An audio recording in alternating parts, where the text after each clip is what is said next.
शुरुआत करेंगे एक बड़ी खबर से। ट्रांसफर प्राइसिंग के एक और मामले में टैक्स विभाग को एक बड़ा झटका लगा है। 15,000 करोड़ रुपए के टैक्स मामले में आज बॉम्बे हाईकोर्ट ने शेल इंडिया के पक्ष में फैसला सुनाया है। ये मामला 2009 का है, जब शेल इंडिया ने अपनी विदेशी सब्सिडरी शेल गैस को 10 रुपए के भाव पर 87 करोड़ शेयर जारी किए थे।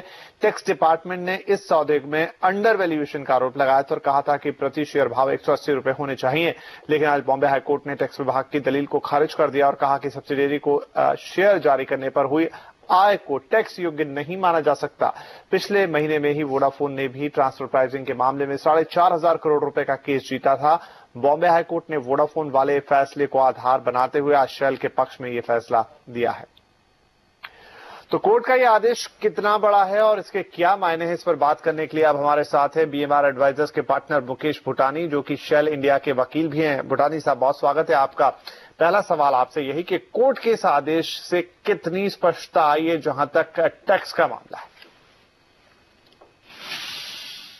देखिए, ये जो निर्णय आज बॉम्बे हाईकोर्ट ने लिया है शेल के केस में, ये निर्णय वही कहता है जो बॉम्बे हाईकोर्ट ने वोडाफोन के सिलसिले में कहा था कि अगर आपकी इंडियन कंपनी शेयर्स इशू कर रही है अपने फॉरेन सब्सिडरी को, तो अगर कोई वैल्यूएशन के डिफरेंसेस हो तो वो वैल्यूएशन के डिफरेंस आप उसके लिए ट्रांसफर प्राइसिंग एडजस्टमेंट नहीं कर सकते हैं, क्योंकि इसका जो प्रिलिमिनरी प्रिंसिपल है ट्रांसफर प्राइसिंग लॉ का, वो ये कहता है कि जब तक किसी ट्रांजैक्शन से इनकम नहीं डिराइव हो तब तक उस आप ट्रांजैक्शन को कोई ट्रांसफर प्राइसिंग एडजस्टमेंट नहीं कर सकते हैं। तो ये मैं समझ सकता हूं कि इस निर्णय के बाद बॉम्बे हाईकोर्ट ने ये समझे कि एक प्रिंसिपल बना दिया है कि इंडियन कंपनी के अगेंस्ट ऐसी ट्रांसफर प्राइसिंग एडजस्टमेंट नहीं कर सकते हैं।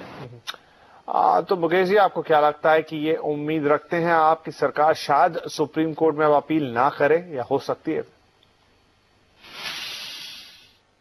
देखिए, ये तो कहना मुश्किल है कि सरकार सुप्रीम कोर्ट को अपील करेगी या नहीं, वो तो सरकार को ही पता है।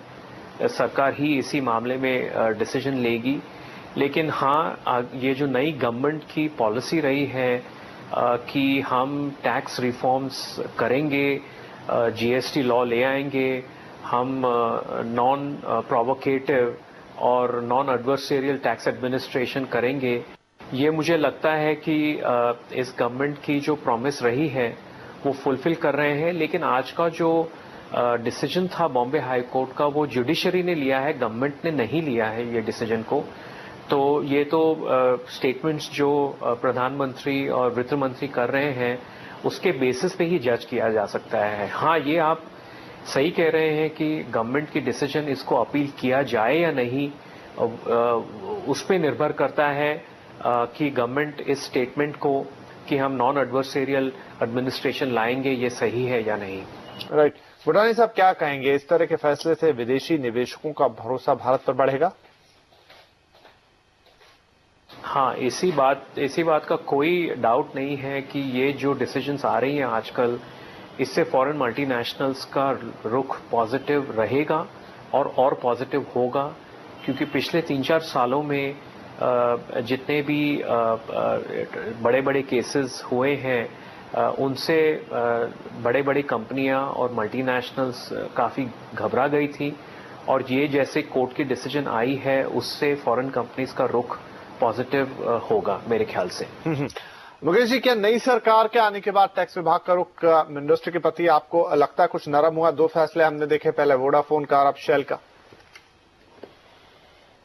देखिए, ये कहना थोड़ा मुश्किल है क्योंकि अभी तो बिल्कुल गवर्नमेंट को आए हुए कुछ महीने ही हुए हैं, लेकिन ये मुझे जरूर सुनाई दे रहा है कि टैक्स डिपार्टमेंट में कि वो हायर अथॉरिटीज़ के और नई गवर्नमेंट के मैसेजेस ले रहे हैं कि हमको एडमिनिस्ट्रेशन को इसी तरह चलाना चाहिए कि हमारा जो अप्रोच टैक्स पेयर की तरफ हो वो फ्रेंडली हो, एडवर्सरियल ना हो।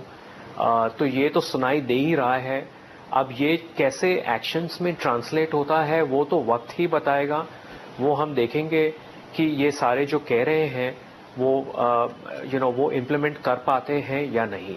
जी, बहुत शुक्रिया हमसे बातचीत करने के लिए यहाँ।